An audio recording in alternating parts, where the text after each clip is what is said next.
Craig here at stuffcatswat.com, and today we are taking a look at the Catit flower fountain. So let's pop it open and see what we've got inside. Quick snip here, and a quick snip here, and let's go ahead and see if we can get this guy to open up.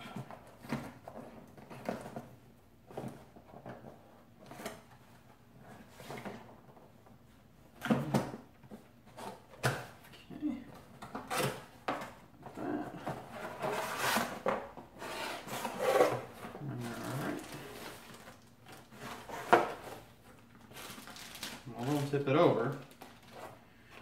Alright, so let's get that out of the way. We've got our instructions. We've got the base of the fountain here with it looks like a motor inside of it. Probably a power plug right here. Yeah, looks to be a power plug, and of course it's run by USB. That's a nice little perk. Let's get that off to the side.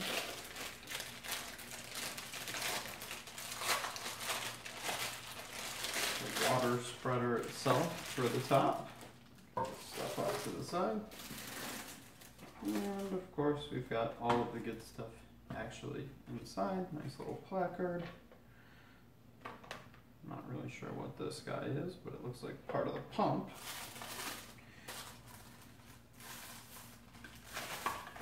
Okay, just pop some plastic out of there. We've got, you can see a filter inside.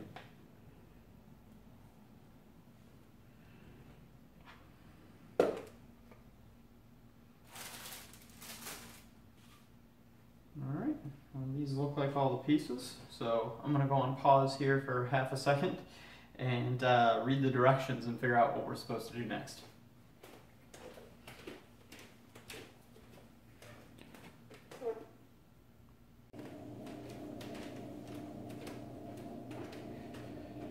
Alright, so now that we've got all of our pieces deconstructed and out of the box, we're going to walk through putting the fountain together.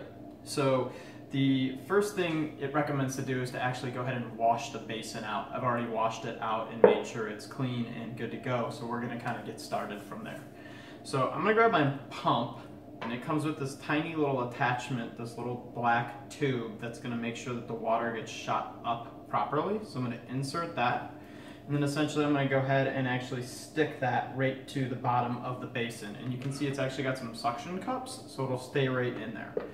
Now the next thing you're going to want to do is basically thread your USB cord through this nice little piece of plastic, and what this is essentially going to do is make sure that the cord runs right down the side of the basin and stays out of the way. So I'm going to go ahead and actually slide this on in to place. Pull it taut a little bit to get that out of the way. You can see it just like that. And the cord still is not right up against the side, but still in a good spot there. I'm going to go ahead and actually plug the USB end into the cord itself. Pretty straightforward. The next thing I'm going to do is grab the actual fountain top and drop it right in here. And then actually go ahead and drop the filter in place. Make sure you rinse the filter out as well before you go ahead and drop that in. And then your next attachment is actually basically the base spreader. So this is one of the key functions of the fountain. And you can go ahead and drop that in place. Now obviously before you turn it on, you're going to want to pour some water in. I've got a nice big pitcher of water right here. I'm going to go ahead and pour some of this on in. It won't hurt anything if the water goes down the center. It's completely designed to account for that. That's just normally where the water comes out of the pump, but it won't hurt anything.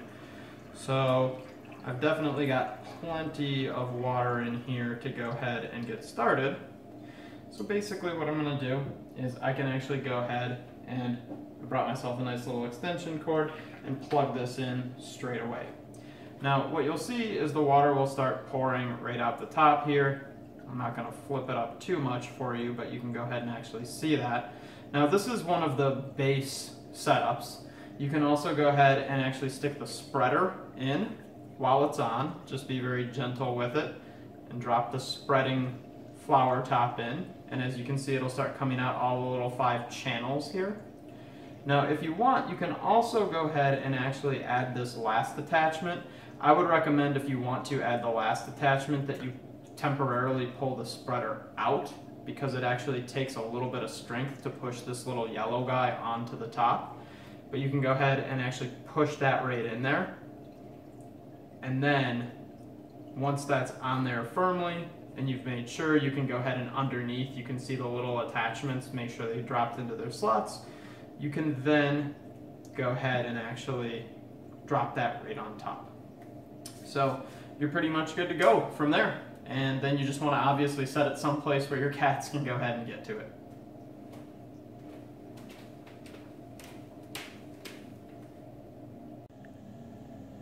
So this is the fountain placed down on the floor, and one of the things I wanted to note is people have asked a lot how loud it is.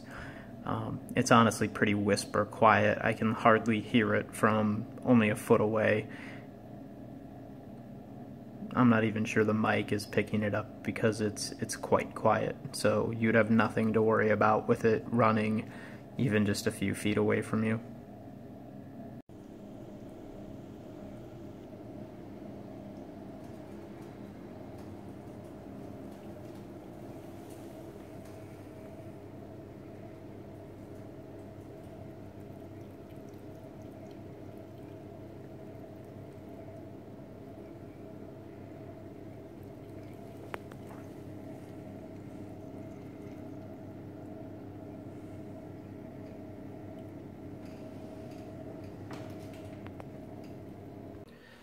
Alright, so let's go ahead and wrap things up on the Catit Water Fountain. So I would give it about a 4.5 stars out of 5 for a couple of good reasons, right?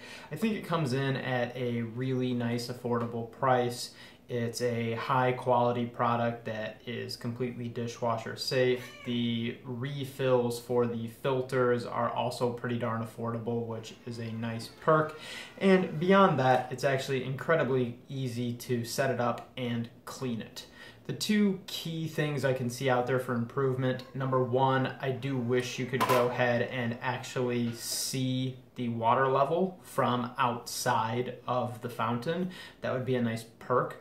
The primary reason being is that if you have a larger cat that might be a little bit more likely to play around with it or accidentally knock into it, it really could easily be knocked over, which could create quite a mess for you.